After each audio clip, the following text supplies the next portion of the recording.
ঘর বানানোর জন্য আরে কত পাকার প্রয়োজন গো? আর বেশি প্রয়োজন নেই, আমিও তো আমার প্রত্যেকটা পাকাগুলো জমিয়েছি। আর দুদিন পরেই তো তোর স্বপ্ন সত্যি হবে রে মা। কি মজা কি মজা, আমার স্বপ্ন পূরণ হবে।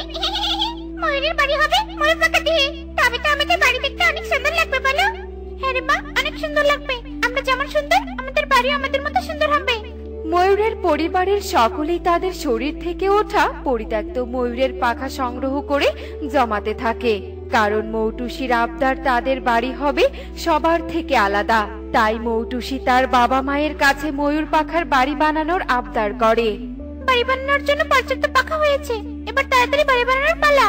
ময়ূর, তুমি ঘর তৈরির জন্য মিস্ত্রিকে ডেকে আনো। এরপর ময়ূর ঘর বানানোর জন্য মিস্ত্রি ডেকে নিয়ে আসে, আর মিস্ত্রি ময়ূর পাখা দিয়ে একটি সুন্দর ঘর তৈরি করে দেয়। কি সুন্দর ময়ূর পাখার বাড়ি।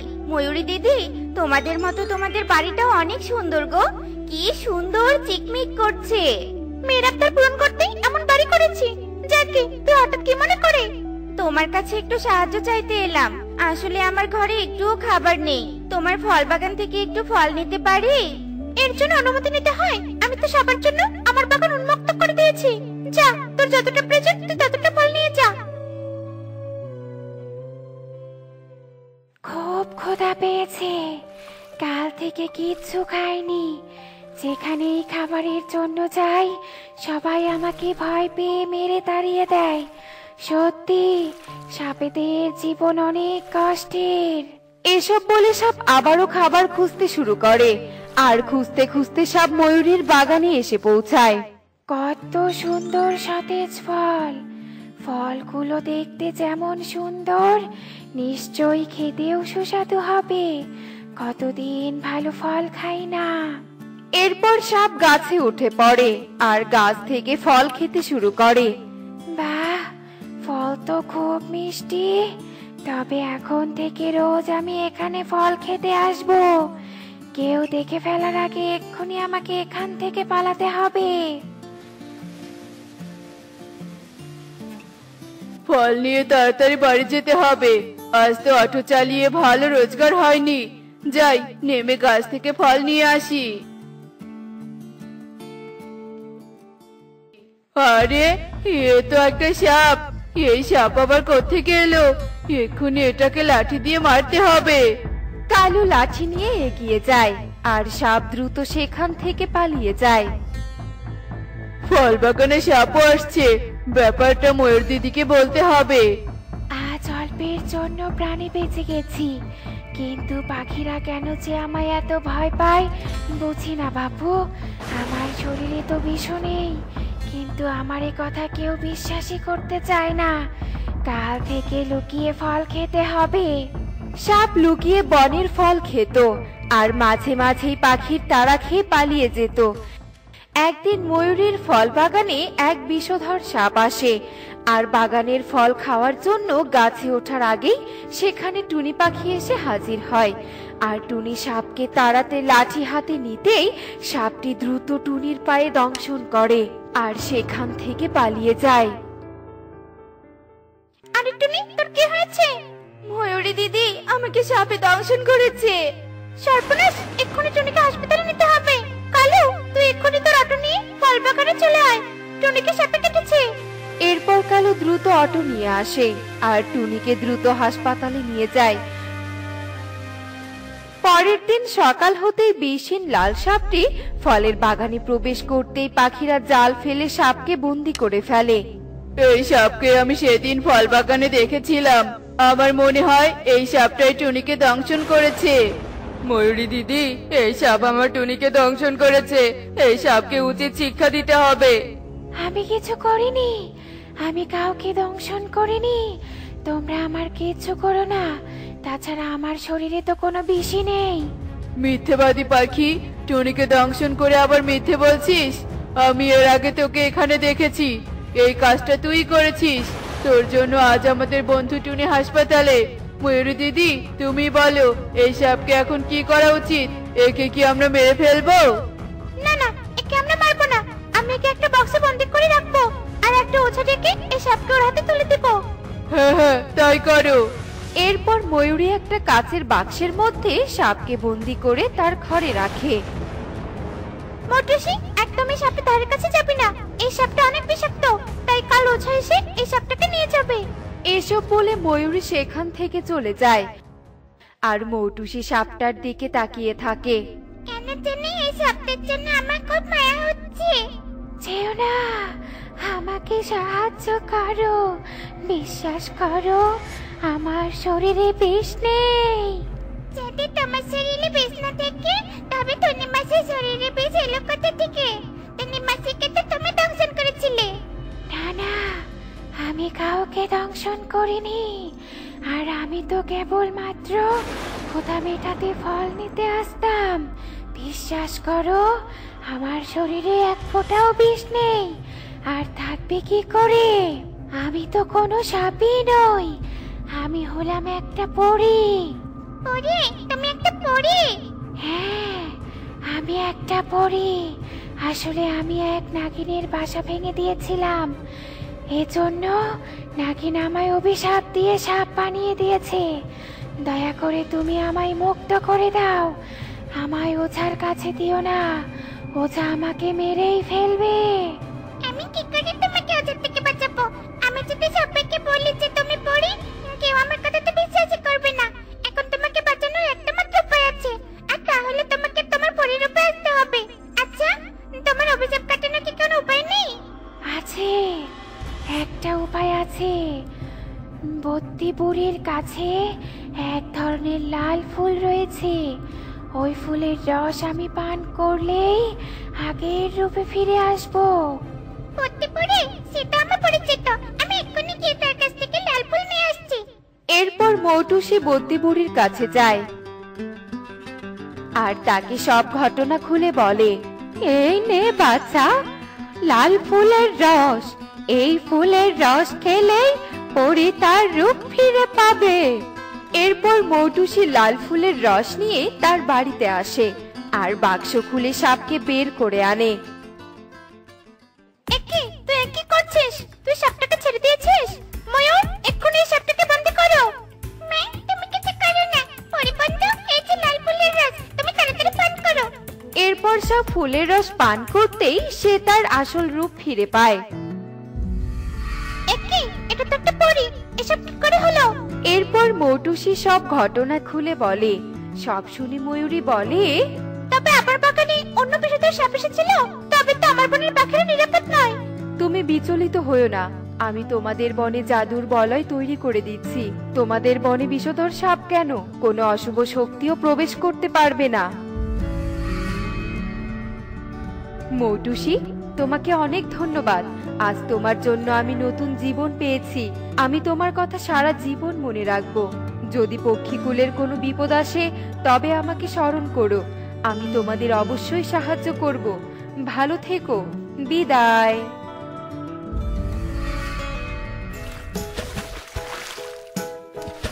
তো বন্ধুরা, আমাদের সব সময় সত্যতা যাচাই করে তারপর সিদ্ধান্ত নেওয়া উচিত। এমনই সব মজার মজার শিক্ষণীয় টুনি পাখির গল্প দেখতে আমাদের সাথেই থেকো। আর গল্পটি কেমন হয়েছে তা কমেন্টে জানাতে ভুলো না কিন্তু। Bye bye. শুনুন শুনুন শুনুন, আগামীকাল মোড়ল বাবু ডিমওয়ালা মাছ বিক্রি করবে। তাই যারা যারা ডিমওয়ালা মাছ কিনতে চাও তারা আগামীকাল মোড়ল বাবুর পুকুর পাড়ে চলে এসো। শুনুন শুনুন শুনুন। শুনলে বাবা, কালকে নাকি মোরল আঙ্কেলের ডিমওয়ালা মাছ বিক্রি করবে। আমার কিন্তু মাছের ডিম খেতে খুব ভালো লাগে, তাই যত দামি হোক না কেন তুমি আমার জন্য ডিমওয়ালা মাছ কিনে আনবে, কেমন? কি হঠাৎ করে এত জোরে বৃষ্টি শুরু হলো কেন? তাই কনক, তাড়াতাড়ি জানলাটা লাগিয়ে দে তো। সৃষ্টিকর্তাও দেখি আমার মনের কথা বুঝে গেছে। আমি তো মনে মনে এটাই চেয়েছিলাম যে অত দাম দিয়ে ডিমওয়ালা মাছ কেনার থেকে চুরি করে নিয়ে আসবো, এতে আমার টাকাটাও বেঁচে যাবে। আর তখনই শুরু হয়ে গেল বৃষ্টি। যাই যাই, এই বৃষ্টিতে হয়তো সবাই ঘরে ঘরে চলে গেছে। এই সুযোগে কয়েকটা ডিমওয়ালা মাছ ধরে নিয়ে আসি। এরপর কালু একটা ছাতা নিয়ে মোরলের পুকুর পাড়ে চলে আসে আর মনের আনন্দে মাছ ধরতে থাকে। আরে বড়শিতে কোনো বড়সড় মাছ আটকে গেছে মনে হয়, কিন্তু তুলতেই তো পারছি না। কি যে করি, দেখি তো আর একটু শক্তি খাটিয়ে দেখি। হেইয়ো, আরো জোরে, হেইয়ো। একই কালো আঙ্কেল, এত বৃষ্টির মধ্যে তুমি মোরল আঙ্কেলের পুকুর থেকে মাছ চুরি করছো? আমি এক্ষুনি গিয়ে মোরল আঙ্কেলকে সাপ কাছে বলে দিব। ওরে সর্বনাশ, মোরলবাবু জানতে পারলে তো আমাকে ডিমওয়ালা মাছের খাদ্য বানাবে। না না, এই বচ্চাত কবুতরের মেয়েটার মুখ বন্ধ করতেই হবে। তুমি জানো না চুরি করা মহাপাপ, আর তোমার তো টাকা পয়সার অভাব নেই। তুমি চাইলেই তো কালকে ডিমওয়ালা মাছ কিনতে পারতে, কিন্তু তুমি তা না করে চুরি করছো। এক্ষুনি কি আমি বলে দিচ্ছি, দাদাও। না না পারুল, তুই মোরলবাবুকে কিচ্ছু বলিস না। এই নে, আমি তোকে 50 টাকা দিচ্ছি, এটা দিয়ে তুই আইসক্রিম কিনে খেয়ে নিস। তবুও মোরলবাবুকে কিচ্ছু বলিস না। একটু টাকা তুমি আমাকে দিলে? আচ্ছা ঠিক আছে, আমি আর কাউকে কিচ্ছুটি বলবো না। টাকা পেয়ে পারুল অনেক খুশি হয়ে যায়। আর এভাবে দেখতে দেখতে বৃষ্টি থেমে যায়। এ কি কালু, তুমি এই বৃষ্টিতে কোথায় চলে গিয়েছিলে? ডিমওয়ালা মাছ ধরতে গিয়েছিলাম কাকুলি। এই নাও, মাছগুলো রান্না করো। আর মাছের যতগুলো ডিম আছে সব আমার কনক বাবাকে দিও, কেমন? এরপর দেখতে দেখতে বেশ কিছু সময় কেটে যায়। এদিকে কাকুলিরও রান্না করা হয়ে যায়। ঠিক তখনই সেখানে টুকি চলে আসে। আরে কি সুন্দর গন্ধ বের হচ্ছে। মাসি, ও মাসি, তুমি কি মাছের ডিম রান্না করছো? এ কি, তুই আমাদের বাড়িতে কেন চলে এসেছিস? ও বুঝেছি, মাছের ডিমের গন্ধ পেয়ে চলে এসেছিস, তাই না? না গো মাসি, আমি তো কনককে ডাকতে এসেছি। কনক বলেছিল আমি যেন ওকে ডাকতে ওর বাড়িতে আসি, তাই। হ্যাঁ মা, আমি টুকিকে আসতে বলেছি। শোন টুকি, আমি মাছের ডিম দিয়ে ভাত খেয়ে তারপর খেলতে যাব।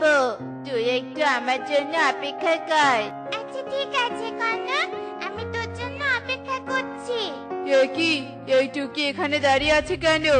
কাকুলি, আয় কাকুলি, টুনির মেয়েকে সামনে রেখে তোমরা মাছের ডিম দিয়ে ভাত খাচ্ছ? ওর খারাপ নজরে তো আমাদের পেটের সমস্যা হয়ে যাবে। ও মা, তাই তো। আয় টুকি আয়, তুই এখন বাড়িতে যা। কনকের খাওয়া শেষ হলে পরে আসিস। এরপর টুকি মন খারাপ করে সেখান থেকে বাড়িতে চলে আসে। বাবা, ও বাবা, কালকে মোড়ল বাবুর পুকুরে ডিমওয়ালা মাছ বিক্রি হবে। তুমি আমার জন্য একটা ডিমওয়ালা মাছ নিয়ে এসো, কেমন? আচ্ছা ঠিক আছে রে মা, ডিমওয়ালা মাছের হয়তো অনেক দাম হবে, কিন্তু আমি গিয়ে দেখবো কম দামে একটা ডিমওয়ালা মাছ কিনতে পাই কিনা। মোরল বাবু, আমি একটা ডিমওয়ালা মাছ কিনবো, কিন্তু একটা মাছের জন্য কত টাকা দিতে হবে যদি একটু বলতেন। একটা ডিমওয়ালা মাছ 300 টাকা করে বিক্রি করছি, কিন্তু তোর জন্য 250 টাকা রাখবো। বলছিলাম কি মোরল বাবু, আমার কাছে 50 টাকা আছে, এই 50 টাকা নিয়ে আমাকে একটা ডিমওয়ালা মাছ দিন না, তাহলে আমার মেয়েটাকে একটু খুশি করতে পারতাম। আর বাকি টাকা নিয়ে চিন্তা করবেন না, ওটা আমি জোগাড় করে দিয়ে দিব। না না, বাকিতে মাছ বিক্রি করব না, তবে তুই যদি আমার একটা কাজ করে দিস, তবে টাকা ছাড়াই আমি তোকে ডিমওয়ালা মাছ খেতে দিব। কি কাজ করতে হবে মোরল বাবু? শোন, নদীর ওপারে একটা কুড়ে ঘর আছে, আর সেই কুড়ে ঘরের পাশে একটা পুকুর আছে। সেই পুকুর থেকে যদি একটা ইলিশ মাছ ধরে আনতে পারিস, তবে আমি তোকে মাছ দিব। তবে সাবধান, শুনেছি সেখানে ইলিশ মাছ ধরতে গেলে নাকি কেউ আর ফিরে আসে না। আমার মেয়েকে ডিমওয়ালা মাছ খাওয়ানোর জন্য যদি আমার প্রাণের ঝুঁকি নিতে হয়, তবে আমি তাই নিব। এরপর টোনা মোরলের কথায় রাজি হয়ে যায় আর একটা বড়শির ছিপ নিয়ে নদীর ওপারে থাকা পুকুরের পাড়ে চলে যায়। আর যেই না পুকুরে বড়শি ফেলে, ঠিক তখনই তার বড়শিতে একটা ঝুড়ি ওঠে। এ কি, এ আমি কি দেখছি? মাছ না উঠে এক ঝুড়ি স্বর্ণ মুদ্রা উঠলো, কিন্তু এগুলো তো আমার নয়। কেউ হয়তো মাছ ধরতে এসে এই স্বর্ণগুলো পুকুরে ফেলে রেখে চলে গেছে। এমনও তো হতে পারে তার কাছ থেকে স্বর্ণগুলো পুকুরে পড়ে গেছে, সে হয়তো এগুলো খুঁজতে ঠিক আসবে, তাই এগুলো নিয়ে আমার মোটেও ঠিক হবে না। মাছ ধরতে এসেছি, মাছ নিয়েই চলে যাব। এই কথা বলে টোনা স্বর্ণভর্তি ঝুড়িটা আবারও পুকুরে ফেলে দেয়। ঠিক তখনই পুকুর থেকে এক জলপরি ভেসে ওঠে। মুগ্ধ, তোমার চিন্তা ভাবনা আর সৎ মন মানসিকতা দেখে আমি সত্যি মুগ্ধ হয়ে গেছি। হে কি জলপরি, এই পুকুরটা তাহলে তোমার? আর আমি কিনা বিনা অনুমতিতে তোমার পুকুরে মাছ ধরতে এসেছি, তুমি আমাকে ক্ষমা করে দাও। আচ্ছা ঠিক আছে, আমি তোমাকে ক্ষমা করে দিয়েছি। আজ পর্যন্ত এই পুকুরে যারাই মাছ ধরতে এসেছিল তাদের সবাইকে আমি এক ঝুড়ি স্বর্ণমুদ্রা দিয়ে লোভে ফেলেছিলাম, আর যে লোভে পড়েছে তাকেই মেরে ফেলেছি। কিন্তু তুমি তাদের সবার থেকে আলাদা, তুমি লোভ করনি। তাই আমি তোমাকে একটা উপহার দিতে চাই। বলো তোমার কি চাই? আমার নিজের জন্য কিচ্ছু চাই না, আমার মেয়েটা মাছের ডিম খেতে অনেক ভালোবাসে, তাই আমি মোড়ল বাবুর থেকে ডিমওয়ালা মাছ কিনতে গিয়েছিলাম, কিন্তু টাকার অভাবে তা কিনতে পারিনি। ও বুঝেছি, তোমার মেয়ের জন্য মাছের ডিম চাই তাই তো? তবে এই নাও। এরপর জলপরি জাদু করে টোনাকে এক হাড়ি মাছের ডিম দেয় আর বলে, এই নাও মাছের ডিম, আর এই ডিমগুলো তোমার পুকুরে গিয়ে ছেড়ে দিবে, আর সাথে সাথে ডিম থেকে অনেক বড় বড় ডিমওয়ালা মাছের সৃষ্টি হবে। কিন্তু জলপরি, আমার তো নিজস্ব কোনো পুকুর নেই। তার ব্যবস্থা আমি করে দিয়েছি, তুমি বাড়িতে গিয়ে দেখবে তোমার বাড়িতে অনেক বড় একটা পুকুর হয়ে গেছে। আর বাড়িতে গিয়ে সে একটা বড় পুকুর দেখতে পায় আর পুকুরে মাছের ডিমগুলো ছেড়ে দেয়। সাথে সাথে পুকুরে অনেক বড় বড় ডিমওয়ালা মাছ দেখা যায়। এসব কিভাবে হলো বলো তো টোনা? এরপর টোনা টুনিকে সব কথা খুলে বলে। এরপর তারা অনেক সুখে দিন কাটাতে থাকে। আমাদের পুকুরে তো অনেকগুলো ডিমওয়ালা মাছ, আর কনক তো মাছের ডিম খেতে খুব পছন্দ করে। যাই, কনকের জন্য দুটো ডিমওয়ালা মাছ নিয়ে যাই। এরপর টুকি দুটো ডিমওয়ালা মাছ নিয়ে কনকের বাড়িতে চলে যায়। এই নে কনক, আমাদের পুকুরের ডিমওয়ালা মাছ। তোর তো মাছের ডিম অনেক পছন্দ, তাই তোর জন্য নিয়ে এলাম। এরপর টুকি সেখান থেকে চলে যায়। একদিন আমি টুকিকে দেখেও মাছের ডিম দিয়ে ভাত খেতে বলিনি, বরং ওকে তাড়িয়ে দিয়েছি। আর ওকে না, না না, আমরা ওর সাথে খারাপ ব্যবহার করেছি। এখন থেকে আমরা প্রতিবেশীদের সাথে মিলেমিশে থাকবো। দেখলে তো বন্ধুরা, সৎ পথে চলার ফল কি হয়। তাই আমাদের লোভ না করে সৎ পথে চলা উচিত। এমনই সব মজার মজার শিক্ষণীয় টুনি পাখির গল্প পেতে আমাদের পাশেই থেকো। আর গল্পটি কেমন হয়েছে তা কমেন্টে জানাতে ভুলো না কিন্তু। বাই।